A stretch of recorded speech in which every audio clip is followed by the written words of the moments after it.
je vais vous raconter l'histoire des 3 petits cochons.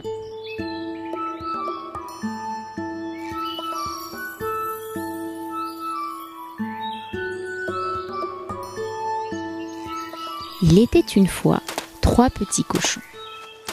Le jour arriva pour eux de quitter la maison de leur maman. Au revoir, mes chéris. Construisez-vous une belle maison. Mais surtout prenez garde qu'elle soit bien solide pour que le grand méchant loup ne puisse entrer vous manger. Les 3 petits cochons partirent tous dans une direction différente. Le premier arriva sur un grand champ et se construisit une maison tout en paille. Le deuxième partit en direction des bois et se construisit une maison tout en bois. Le dernier décida de prendre son temps et se construisit une belle maison en briques. Une fois leur ouvrage terminé, les 2 premiers petits cochons rendirent visite à leur grand frère et se moquèrent de lui. Tu n'as toujours pas fini ta maison? La mienne est terminée depuis un moment déjà. Maintenant, je vais pouvoir m'amuser. Moi aussi. Tu devrais lâcher tes briques et venir jouer avec nous. Rira bien qui rira le dernier. Le travail est toujours récompensé. Ce dernier n'avait pas tort. Devinez qui observait les 3 petits cochons en se léchant les babines. Le loup. Il arriva chez le premier petit cochon, souffla sur sa maison en paille. Elle s'envola aussitôt. Il arriva chez le deuxième petit cochon, souffla un grand coup. La maison de bois s'envola également. Les 2 petits cochons s'enfuirent et se réfugièrent chez leur grand frère. Le loup s'approcha de la maison en briques, souffla, souffla, encore, et encore.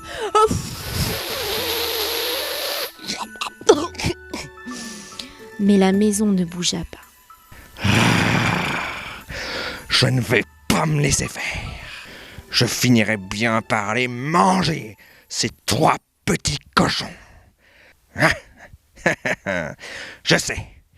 Je vais monter sur le toit et entrer par la cheminée. Quand le 3e petit cochon vit ce que faisait le loup, il plaça une marmite remplie d'eau très chaude sur le feu ardent. Et juste au moment où le loup arriva, il ôta le couvercle. Le loup tomba dans l'eau bouillante. Il se brûla et sortit très rapidement de la maison. Les petits cochons décidèrent de s'installer tous les 3 dans la maison de briques. Et ils ne revirent jamais le loup.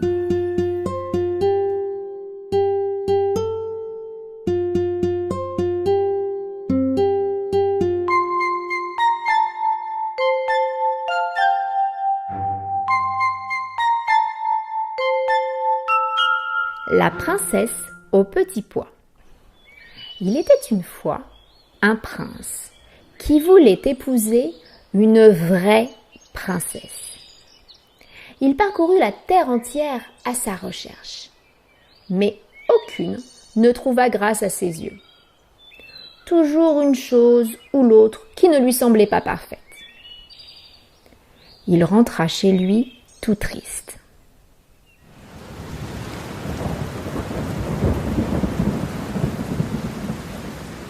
Une nuit d'orage, quelqu'un vint frapper à la porte.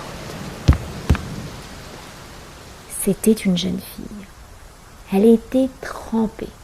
Ses vêtements étaient remplis de boue et déchirés. Elle n'avait pas vraiment l'allure d'une princesse, mais prétendait en être une. Elle demanda l'hospitalité pour la nuit. Le prince était sceptique, mais l'invita néanmoins à manger. Pendant le repas, il la questionna et très vite tomba sous le charme de la jeune fille. Elle était si douce, si gentille, si belle et pleine d'humour. Mais comment être sûr qu'il s'agissait bien d'une vraie princesse ? Il était hors de question que le prince épouse une menteuse. C'est alors qu'il eut une idée. Il fit installer dans sa chambre un lit, avec une vingtaine de matelas et une vingtaine d'édredons en plumes d'éder, sous lesquels il avait auparavant placé un petit pois. « Voici votre chambre, princesse. Je l'ai installée du mieux que j'ai pu. J'espère que vous passerez une bonne nuit. »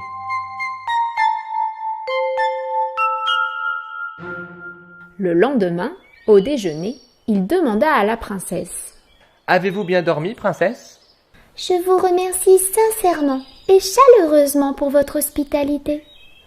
Mais je dois vous avouer que j'ai affreusement mal dormi. Il y avait quelque chose de si dur sous les matelas que je suis couverte d'hématomes. » Le prince comprit alors qu'il s'agissait bien d'une vraie princesse, puisqu'à travers les 20 matelas et les 20 édredons, elle avait senti le petit pois. Une peau si sensible ne pouvait être que celle d'une vraie princesse. Le prince, soulagé, la demanda en mariage aussitôt, et le mois suivant, une grande noce fut célébrée. Je suis sûre que vous vous demandez ce qui est advenu du petit pois. Eh bien, aujourd'hui encore, il est exposé dans un musée où l'on peut venir le voir.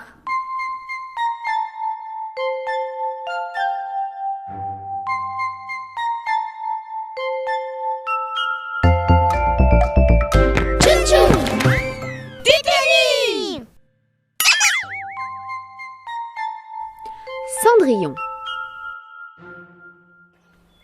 Il était une fois, dans un pays lointain, un gentilhomme qui, étant devenu veuf, se maria avec une femme égoïste et méchante. Elle avait 2 filles, aussi cruelles qu'elle. De son côté, le gentilhomme avait une fille douce et d'une bonté sans exemple. Sitôt mariée, la belle-mère fit éclater sa vraie nature. Elle chargea la jeune fille des tâches les plus ingrates. La pauvre enfant travaillait toute la journée sans répit.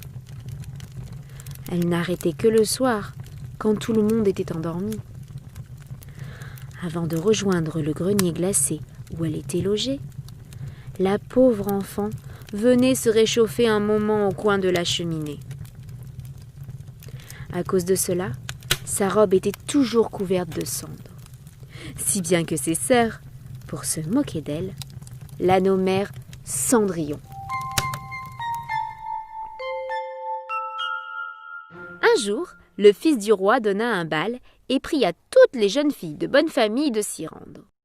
Les 2 vilaines sœurs furent transportées de joie. « Le prince organise un bal. Oh, je dois être la plus belle. Cendrillon, Cendrillon, lave et repasse vite toutes mes robes de soirée et tous mes rubans. Mais dépêche-toi donc. Est-ce que moi aussi je pourrais venir avec vous au bal? Cendrillon au bal. On verrait bien si on te voyait avec ta robe pleine de cendres et ton balai. Allez, viens vite me coiffer. N'importe quelle autre fille les aurait coiffées de travers, mais pas Cendrillon. Elle était bonne. Elle aida ses sœurs du mieux qu'elle le put. Le soir du bal arriva. Les sœurs partirent au bal et Cendrillon resta toute seule, près de la cheminée. Elle était si triste. Elle pleurait. C'est alors qu'apparut une fée, la marraine de Cendrillon. Elle sentit aussitôt la peine de sa filleule. « Bonjour ma chérie, pourquoi pleures-tu autant?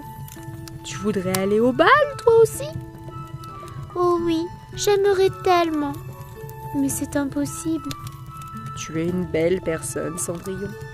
J'ai vu que tu t'étais bien occupée de tes sœurs. Allez, viens, suis-moi dans le jardin. Il faut qu'on trouve une bonne grosse citrouille. Une citrouille? Mais pourquoi faire, ma reine? En un coup de baguette magique, la fée transforma la citrouille en un magnifique carrosse. Elle trouva aussi des petites souris et les transforma en chevaux. Puis elle demanda à Touni qui passait par là. « Veux-tu être le cocher de Cendrillon, petit Touni ?» Touni était tout content de remplir ce rôle. Puis la fée se tourna vers Cendrillon. En 2 secondes, la jeune fille se retrouva habillée d'une ravissante robe de bal et chaussée de magnifiques pantoufles de verre. « Oh, merci, merci beaucoup, ma reine !» N'oublie pas, Cendrillon, au 12e coup de minuit, ma magie disparaîtra. Tu dois absolument être rentrée avant. Lorsque Cendrillon arriva au bal, elle fit grande impression. Personne ne la reconnut, pas même ses horribles sœurs. Tout le monde la regarda avec admiration. Elle était si belle, si élégante. Le prince lui-même sembla subjugué. Il l'invita aussitôt à danser et ne la quitta plus de la soirée. Cendrillon était si heureuse qu'elle oublia complètement l'heure. En entendant le premier coup de minuit, elle se précipita dehors. Le prince essaya de la suivre, mais il ne réussit pas à l'attraper. Il ne restait alors que la pantoufle de verre que Cendrillon avait laissée tomber dans la précipitation.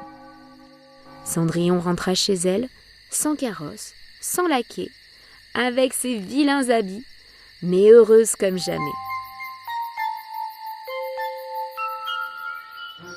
Le lendemain, le prince fit un communiqué officiel.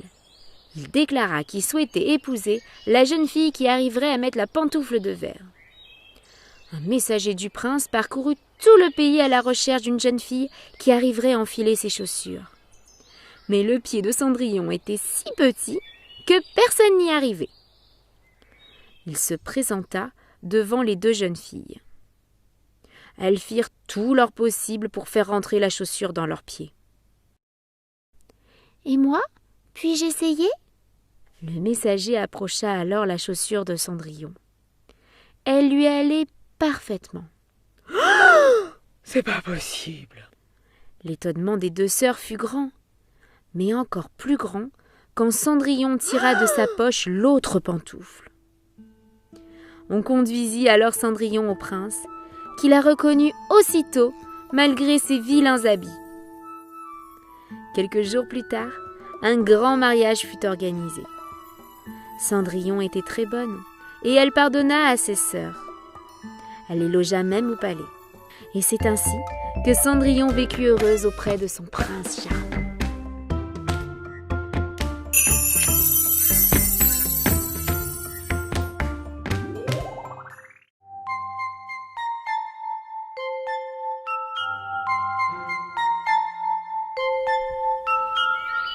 La Belle et la Bête. Il était une fois, dans un pays lointain, un riche marchand qui avait 3 filles. Les 2 aînées étaient capricieuses et égoïstes. La plus jeune avait bon cœur et elle était si jolie que tout le monde la surnommait Belle. Un matin, le marchand annonça qu'il s'en allait pour un long voyage. Que puis-je vous rapporter, mes filles, pour vous faire plaisir? Des robes et des bijoux, papa. Moi, je voudrais seulement que vous reveniez. Allons, Belle, laisse-moi te ramener un présent. Très bien. Si vous insistez, je voudrais une jolie rose. Sur le chemin du retour, le marchand se perdit dans la forêt. Frigorifié, il fut heureux de trouver un château qui semblait abandonné. Il entra. « Il y a quelqu'un ?» Personne ne répondit. Sur la table, un somptueux dîner était servi. Le marchand, affamé, s'attabla, dîna, puis épuisé, décida d'aller se coucher. Le lendemain matin, en quittant le château, il remarqua des roses dans le jardin et décida d'en cueillir une pour sa fille. C'est alors qu'une horrible bête apparut devant lui. « Comment oses-tu me voler, moi qui t'ai offert mon hospitalité? Est-ce ainsi que tu me remercies ?»« Pitié, monseigneur, je suis désolé. Ce n'est qu'une petite rose pour l'une de mes filles. » « Fort bien. J'épargnerai donc ta vie à la condition que l'une de tes filles vienne vivre ici avec moi. » Le cœur brisé, le père rentra chez lui et expliqua la situation à ses filles. Belle accepta aussitôt de se rendre au château. Quand elle y arriva, Belle découvrit qu'un délicieux repas avait été préparé à son intention. Alors qu'elle commençait à peine à manger, la bête apparut. Belle faillit s'évanouir de frayeur. Mais la bête lui souhaita seulement bonne nuit et s'en alla. Belle chercha alors dans le château un endroit où dormir. Elle arriva devant une porte couverte de roses. Elle entra et s'aperçut que la pièce avait été aménagée pour elle. Elle se dit alors : « Si la bête voulait me tuer, elle n'aurait pas fait tout ça. » Durant les mois qui suivirent, la Belle et la Bête apprirent à se connaître et à s'apprécier. La Bête n'était pas méchante. Un soir, la Bête demanda à Belle si elle voulait l'épouser. Belle refusa. La Bête, le cœur brisé, décida de lui rendre sa liberté. « Vous pouvez rentrer chez vous. Vous n'êtes plus ma prisonnière. Tenez, voici une bague. Si vous voulez me revoir, il vous suffira de la mettre à votre doigt et elle vous conduira jusqu'à moi. » Belle rentra chez elle, très heureuse de retrouver sa famille, mais le cœur lourd. Elle s'occupa de son père malade et ne pensa plus à la Bête pendant plusieurs jours. Une nuit, elle fit un horrible cauchemar. Elle rêva que la Bête était morte de chagrin dans son grand château.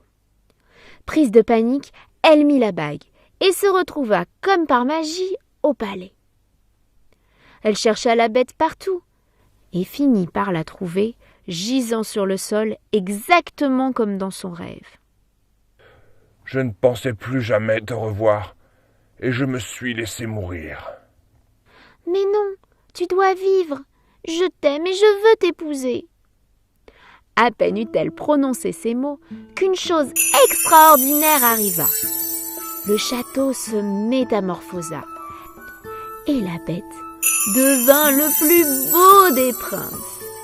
« Oh Belle, en acceptant de m'épouser, tu as brisé le sortilège qu'une méchante sorcière m'avait jadis lancé. » Belle avait brisé le sort, car elle avait compris que la véritable beauté vient du cœur.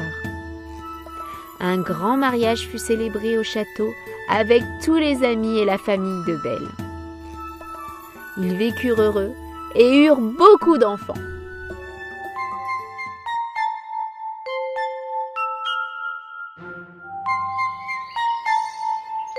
Hansel et Gretel. À la lisière d'une grande forêt vivait un bûcheron, sa femme et leurs 2 enfants. Le garçon s'appelait Hansel et la fille Gretel. La famille était très pauvre et n'avait plus rien à manger. Le malheur arriva. La mère tomba gravement malade. « Conduisons les enfants dans la forêt. Nous leur allumerons un feu et nous leur donnerons à chacun un morceau de pain.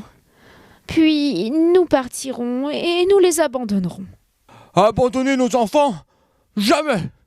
Tu te rends pas compte de ce que tu dis ? Mais je n'en peux plus. Tu préfères que nous mourions tous de faim ?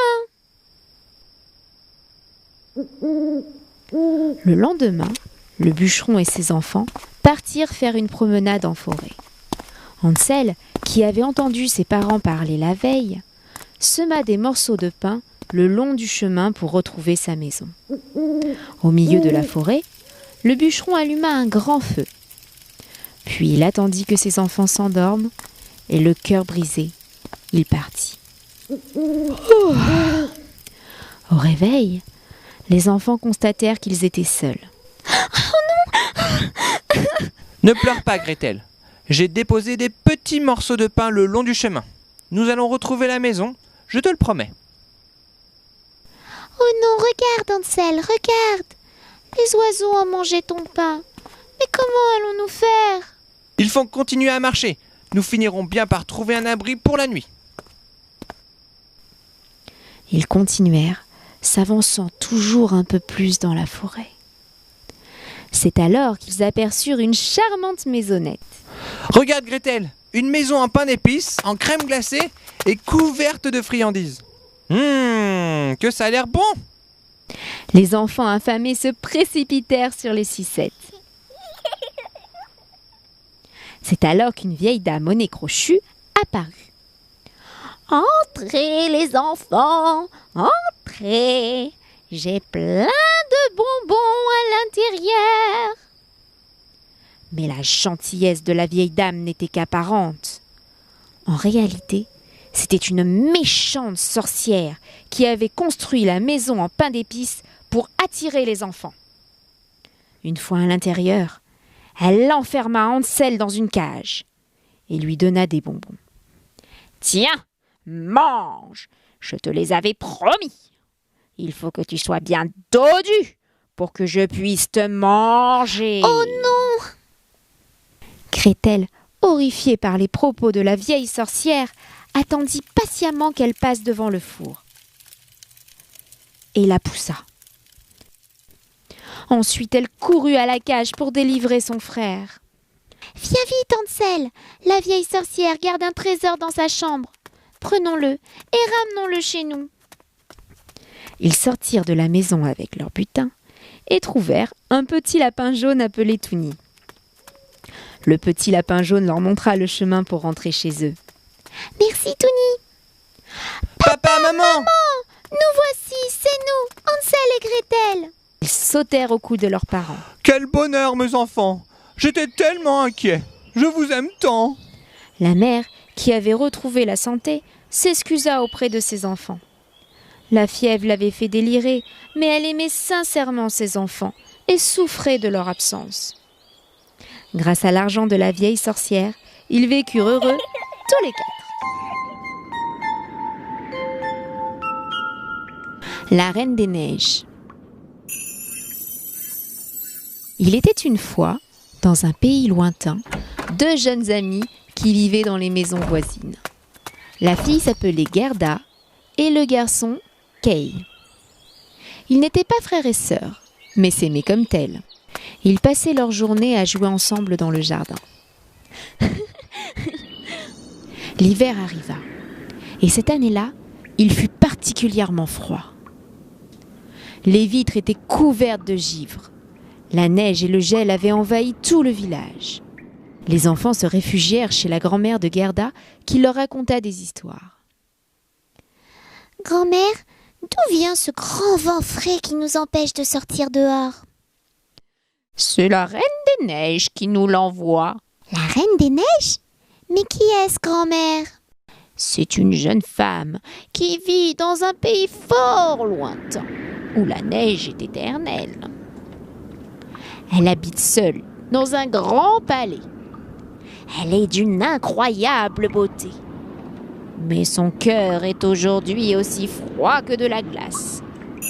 Quand la Reine des Neiges est contrariée, elle déverse sa colère sur nous et envoie du gel et de la neige. » La Reine des Neiges, elle n'a qu'à venir, je n'ai pas peur d'elle. Je la mettrai sur un poêle brûlant, elle fondra aussitôt et nous retrouverons le soleil. Ne rigole pas avec ça, malheureux.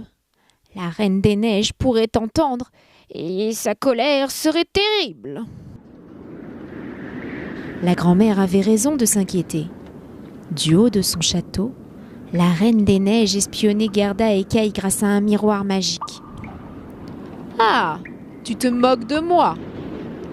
Très bien, tu vas voir ce qui t'attend. » Très en colère, elle jeta un sort. Une énorme tempête de neige et de glace s'abattit sur le village des enfants. Kay reçut un éclat de glace dans les yeux et un autre dans le cœur.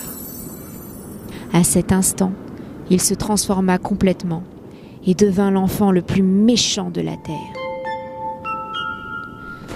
Kay, que se passe-t-il? Où vas-tu? Je ne te reconnais plus. Mais pourquoi tu ne me parles plus depuis des jours? Que tu es laide quand tu pleures. Lâche-moi. Je vais faire du traîneau tout seul. Kay partit dans la forêt. C'est alors qu'il aperçut un grand traîneau blanc orné d'étoiles d'argent qui scintillaient. Une grande dame s'y était assise. C'était la Reine des Neiges. Kay, fascinée par sa beauté, s'approcha. Elle déposa un baiser sur son front. Et à ce moment précis, il perdit complètement la mémoire et s'endormit. Ton cœur est maintenant froid comme le mien. Ta place est avec moi, dans mon palais.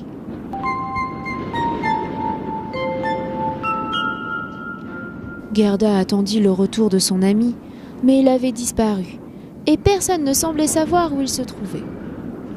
Elle partit à sa recherche. Elle se dirigea vers le fleuve, monta dans une barque et se laissa emporter par le courant. Elle arriva dans une jolie maisonnette où une dame un peu sorcière l'accueillit. Gerda lui raconta son histoire. À mon avis, c'est la Reine des Neiges qui a emmené ton ami. Oh, aidez-moi, madame, je vous en supplie. Je suis si malheureuse sans lui. La sorcière lui coiffa alors ses cheveux avec un peigne magique qui lui fit perdre la mémoire. Voilà mon enfant. Ainsi tu ne te rappelleras plus de rien et tu n'auras plus jamais de peine. Mais l'amour que Gerda avait pour Kay était si fort que la jeune fille se rappela rapidement de lui. Et à l'insu de la sorcière, elle s'enfuit. Sa route croisa alors celle du petit Tounou. Il connaissait la Reine des Neiges et conduisit Gerda à travers champs, bois et marais jusqu'au palais. La fillette le remercia et entra dans le château vide et glacial. Au centre se tenait la Reine des Neiges. « Que viens-tu faire dans ma demeure ?» Je viens récupérer mon ami Kay. Il a perdu la mémoire et son cœur est maintenant de glace. Sa place est avec moi. Mais si j'arrive à dégeler son cœur, me laisserez-vous partir avec lui? C'est totalement impossible. La jeune fille se jeta alors sur le garçon. Kay, c'est moi, c'est Gerda, tu te rappelles? Je t'en prie, réponds-moi. Des larmes de joie coulèrent sur le cœur du jeune homme. Des larmes chaudes, passionnées et remplies d'amour qui réchauffèrent son cœur. Un miracle se produisit et le jeune homme revint à lui. « Oh Gerda, comme je t'aime! Je suis tellement désolé pour tout ce qui s'est passé. Comment ai-je pu t'oublier aussi longtemps ?» Ému par les jeunes gens, le cœur de la Reine des Neiges sembla se réchauffer. « Je ne peux pas lutter face à un si grand amour. J'avais une famille avant, comme vous. On s'aimait très fort. Je crois qu'il est temps pour moi d'arrêter de m'isoler dans ce château et d'aller les retrouver. Bon voyage les enfants, ma magie vous aidera à rentrer. » Ils partirent alors le cœur léger. Ils n'avaient jamais été aussi heureux de se retrouver tous les deux. Un vent doux conduisit la barque jusqu'au village. La neige fondait, les premières hirondelles voltigeaient dans le ciel et on pouvait même apercevoir quelques fleurs. « Kay, regarde, c'est le retour du printemps !»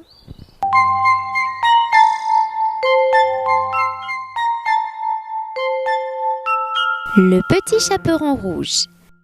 Voici l'histoire d'une petite fille, très jolie, qui adore mettre le bonnet de velours rouge que lui a offert sa grand-mère. Elle le porte si souvent que tout le monde l'appelle Petit Chaperon Rouge.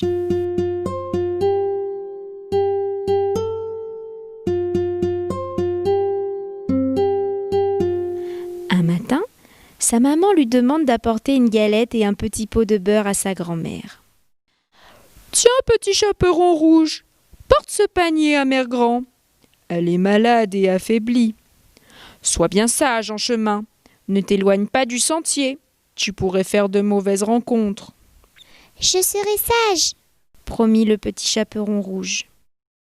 Mère Grand habite à une bonne demi-heure du village, tout là-bas, au milieu de la forêt. À peine rentré dans les bois, le petit chaperon rouge rencontre le loup. Elle ne le connaît pas et ne sait pas qu'il est méchant et menteur. Bonjour, petit chaperon rouge. Où vas-tu? Bonjour, monsieur le loup. Je vais dans la forêt apporter une galette et du beurre à ma grand-mère qui est malade. La forêt est splendide ce matin. Regarde comme les fleurs sont belles. Tu devrais cueillir un bouquet pour ta grand-mère. C'est une bonne idée. Merci, monsieur le loup. Oh, comme il est méchant ce loup! Il veut retarder le petit chaperon rouge et arriver le premier chez Mère Grand. Le loup arrive chez Mère Grand et frappe à la porte. Toc, toc, toc. Qui est là? Demande la vieille dame. C'est moi, le petit chaperon rouge. Tire la chevillette et la bobinette, chéra. Le loup ouvre la porte et bondit sur Mère Grand. Il l'avale d'une bouchée. Pendant ce temps, le petit chaperon rouge gambade dans les bois à la recherche des plus belles fleurs. Une fois son bouquet fini, elle reprend le chemin de la maison de sa grand-mère. Elle arrive devant la porte et frappe. Tac, tac, tac. Qui est là? C'est le petit chaperon rouge. Tire la chevillette et la bobinette, chère. Le petit chaperon rouge tire la chevillette et s'approche du lit. Oh, Mère Grand, que tu as de grands bras. C'est pour mieux t'embrasser, mon enfant. Oh, Mère Grand, que tu as de grandes oreilles. C'est pour mieux t'entendre, mon enfant.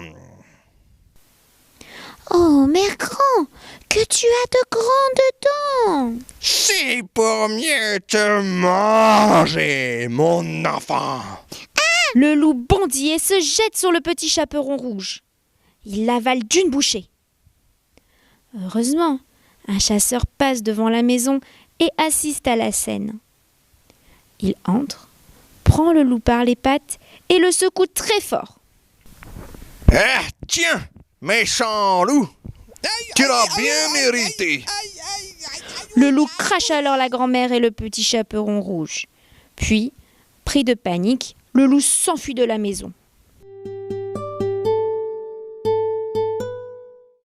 Mère Grand et le petit chaperon rouge, heureuses d'être sauvés, remercient le chasseur. Ils partagent leur galette avec lui. Quant au petit chaperon rouge, elle se promit de ne plus désobéir à sa maman.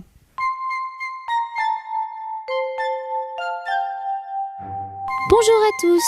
Aujourd'hui, je vais vous raconter l'histoire du vilain petit canard. Cette histoire commence en plein été. Une canne couve ses œufs. Elle trouve le temps long.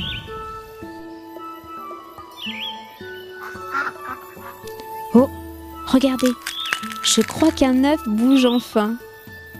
Oh, un deuxième. Ça y est, je vois 2 jolis petits canetons. La maman canne est très heureuse. Elle leur fait un gros câlin. Mais il reste un œuf, le plus gros. Qu'il est long à sortir celui-là. La maman canne s'impatiente. Écoutez bien, j'entends un craquement. Oh, le voici. Quel étrange caneton. Il est grand, gris et pas bien beau. Voilà un énorme caneton. Coin, coin. Aucun des autres ne lui ressemble. Il est si gros. Qu'importe, c'est mon petit à moi. Et puis, il est beau quand même quand on le regarde bien. Coin, coin. Et ils partent tous ensemble pour leur première promenade.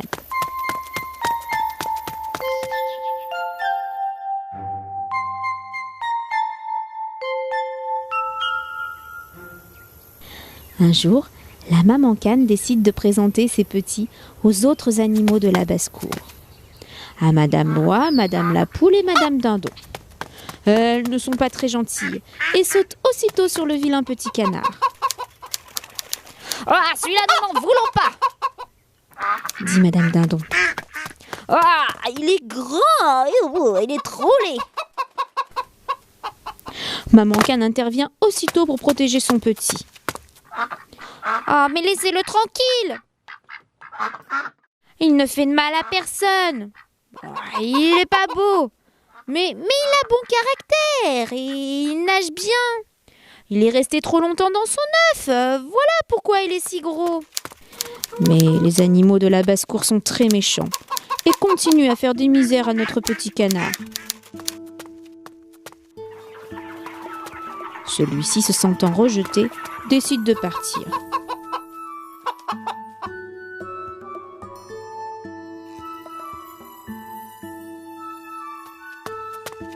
Il est maintenant tout seul. Il aimerait trouver une nouvelle famille, mais malheureusement, personne ne s'intéresse à lui à cause de sa laideur. Le temps passe et l'hiver arrive. Il fait froid et il se sent si seul. Allez, nage, petit canard, nage. Il faut bouger, sinon tu vas être emprisonné par la glace. Oh non, trop tard. Heureusement, un vieux monsieur passe par là, brise la glace et récupère le caneton. Il le ramène chez lui et le réanime. Mais notre petit canard prend peur et sort vite de la maison. Il décide alors de se cacher derrière un buisson tout l'hiver et d'attendre un peu d'air chaud pour trouver une nouvelle famille. Derrière son buisson, il grandit.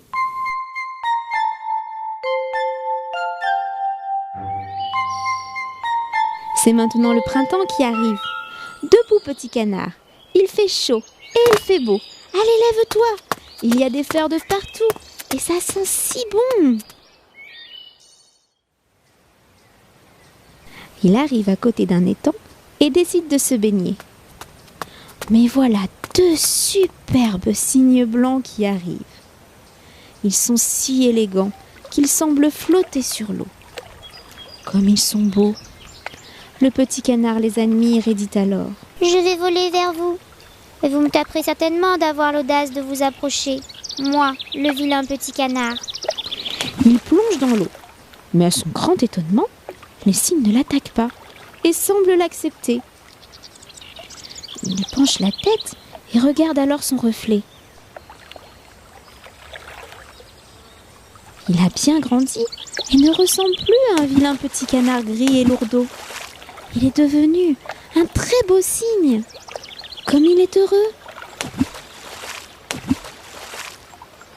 La maman cygne s'approche de lui et commence à lui faire des câlins. Ça y est, il a trouvé une famille. Il ne regrette pas le temps des misères, puisqu'aujourd'hui il est enfin heureux et accepté. Il gonfle ses ailes et nage fièrement dans l'eau. Au revoir, petit canard. Et n'oubliez pas, les enfants, il ne faut jamais se moquer des autres. Même le plus vilain des petits canards est devenu le plus beau des cygnes.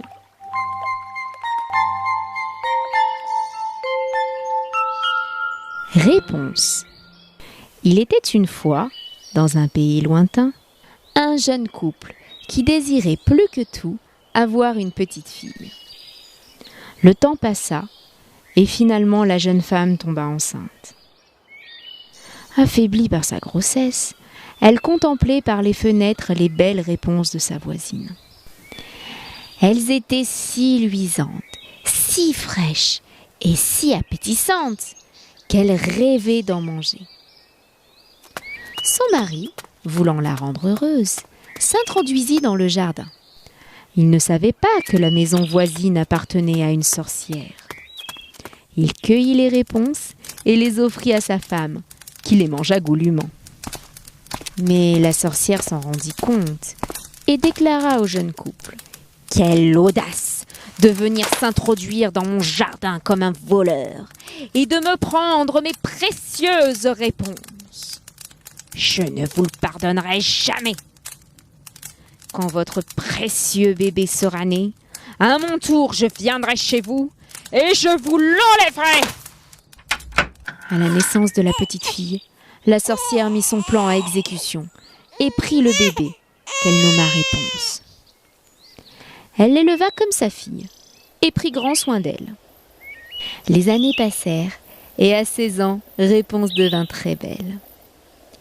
Elle avait de longs cheveux blonds dorés, de très beaux yeux bleus et était d'une gentillesse infinie. La vieille sorcière, de crainte qu'on l'enlevât, décida de l'enfermer en haut d'une tour perdue dans la forêt. Sans escalier, aucune personne ne pouvait y monter, sauf la sorcière. Elle appelait « Réponse, réponse, descends-moi tes cheveux !» Alors Réponse laissait tomber sa natte et la sorcière grimpait.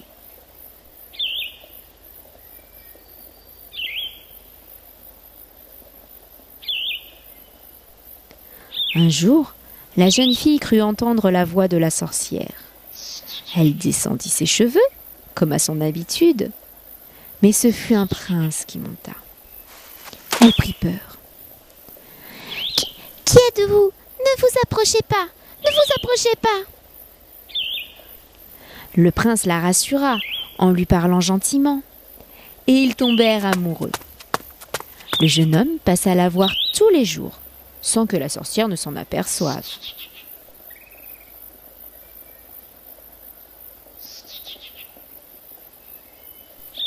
Un jour, il lui demanda « Réponse, ma belle Réponse.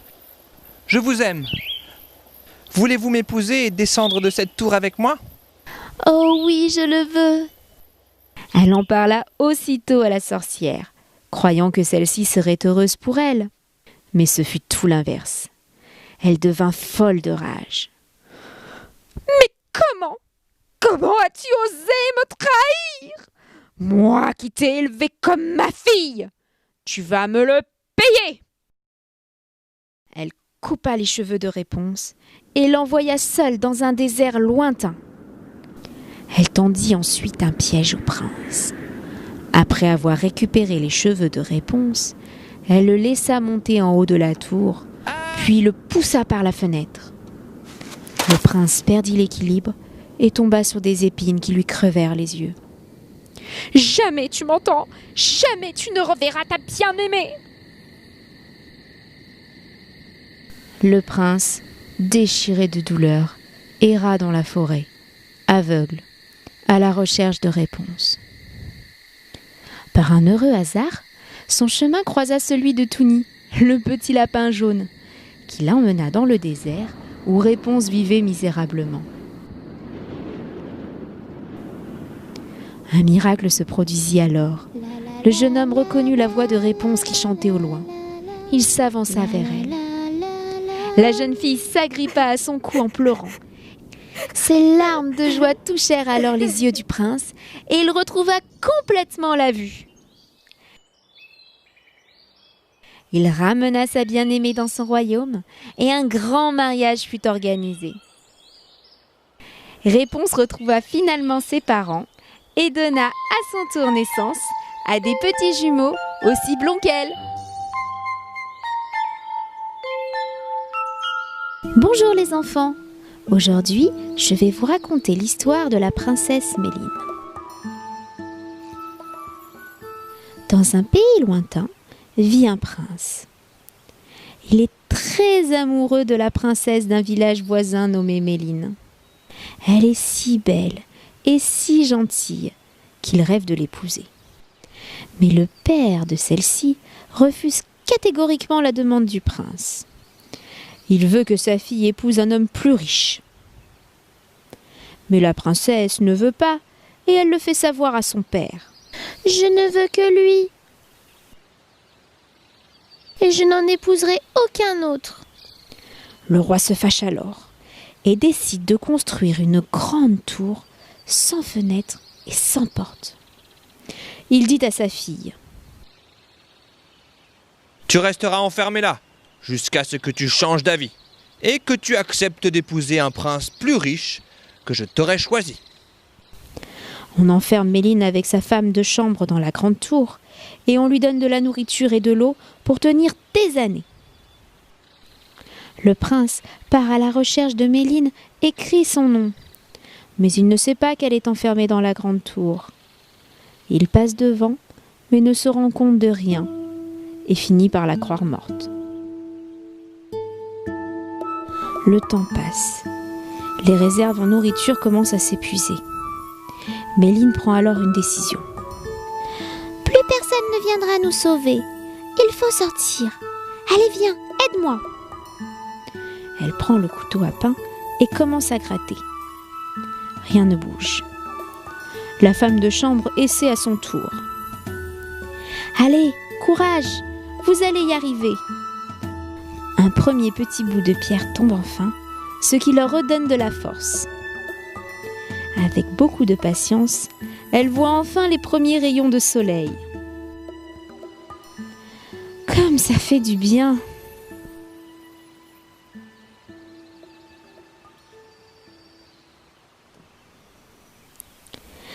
C'est alors que Méline aperçoit le château de son père. Le château a certainement pris feu.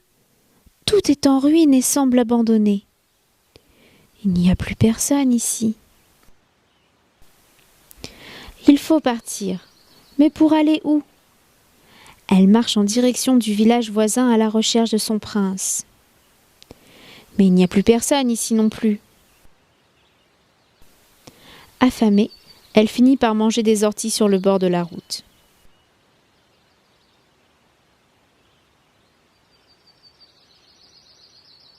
Ce n'est que bien plus tard, dans un village voisin, qu'elle rencontre un cuisinier qui lui propose de travailler pour lui au palais.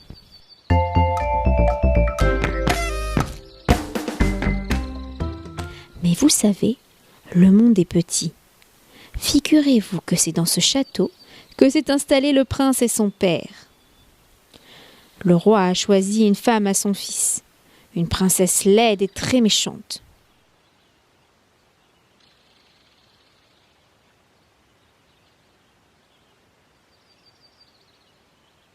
La fiancée, quant à elle, est déjà au palais. Mais consciente de sa laideur, elle reste enfermée dans sa chambre et ne se montre pas. Méline lui apporte le repas tous les jours. C'est alors qu'une idée vient à la méchante princesse, qui propose à Méline. C'est ton jour de chance. Je me suis tordu le pied et je ne peux pas bien marcher. Tu mettras ma robe et tu me remplaceras lors du mariage. Si tu n'obéis pas, tu le paieras de ta vie. Méline est tellement heureuse de revoir son prince qu'elle accepte aussitôt. Elle met la très belle robe de mariée, un voile et se maquille pour ne pas qu'on la reconnaisse. Elle rentre ensuite dans la salle du trône. Tout le monde ne voit qu'elle. Elle est si belle, si élégante, si gracieuse. Elle ressemble tellement à ma Méline. Si on ne m'avait pas dit qu'elle était morte, je croirais que c'est elle qui se tient devant moi. Le prince accepte de l'épouser et la conduit à l'église. En chemin, Méline croise des orties et leur dit: Oh, merci petite ortie de m'avoir nourrie quand j'en avais tant besoin. Tu n'as pas vraiment bon goût, mais tu m'as sauvé la vie et je t'en serai éternellement reconnaissante. À qui parles-tu? À personne. Enfin, aux orties, mais c'est une longue histoire. Tu connais la princesse Méline? Tu as la même voix qu'elle. Non, je la connais pas. Je suis désolée. Non, je ne la connais pas. Le prince sort aussitôt un très beau collier de sa poche et le met autour du cou de Méline. Puis ils arrivent à l'église et se marient.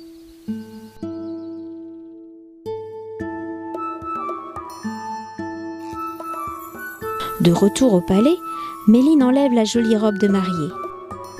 Mais elle garde le collier en souvenir de cette superbe journée avec le prince.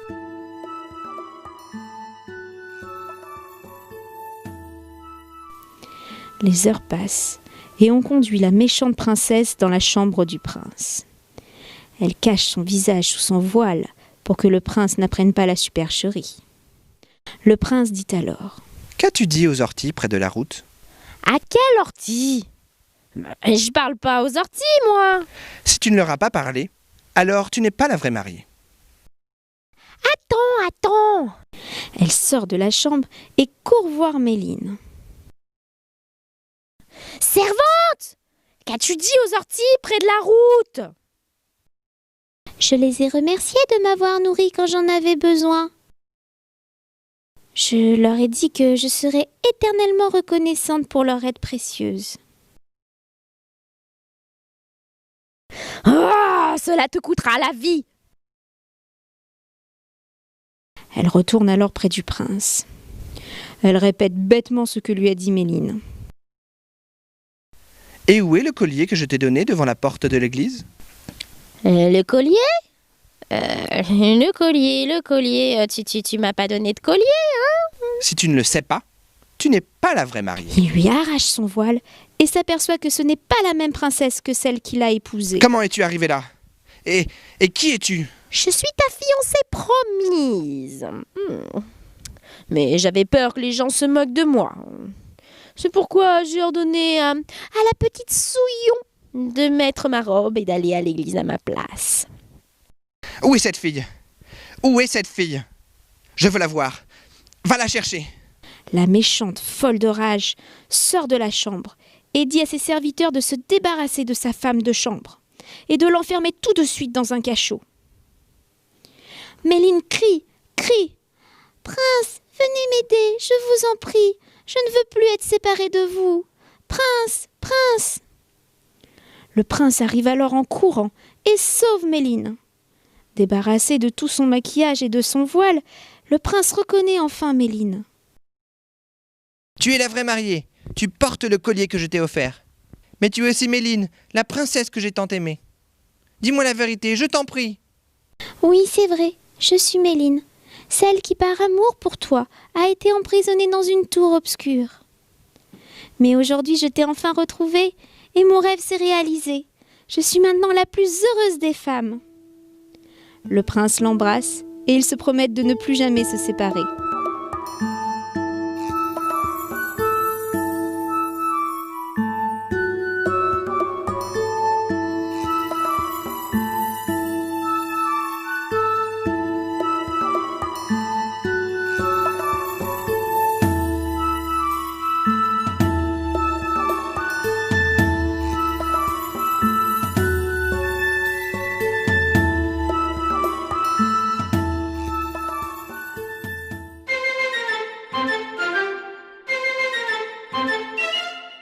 était une fois des princes, des rois, des créatures de l'aventure. Il était une fois des truands, des méchants, des diabresses et des princesses. Il était une fois des princes, des rois, des créatures de l'aventure. Il était une fois des truands, des méchants, des diabresses et des princesses. Il était une fois Réponse! aux cheveux dorés. Il était une fois La Reine des Neiges. et son palais de glace. Il était une fois Boucle d'or. et les trois ours. Il était une fois Hansel. et Gretel dans la forêt. Et dans chaque conte de fées, il y a la petite fée. Il était une fois des princes, des rois, des créatures de l'aventure. Il était une fois des truands, des méchants, des diabresses et des princesses. Il était une fois des princes, des rois, des créatures de l'aventure. Il était une fois des truands, des méchants, des diabresses et des princesses. Il était une fois les trois petits cochons. Il était une fois le petit chaperon rouge. Il était une fois le vilain petit canard. Il était une fois et le coquin chapeauté. Et dans chaque conte de fées, il y a la petite fée. Il était une fois des princes, des rois, des créatures de l'aventure. Il était une fois des truands, des méchants, des diabresses et des princesses. Il était une fois des princes, des rois, des créatures de l'aventure. Il était une fois des truands, des méchants, des diabesses et des princesses.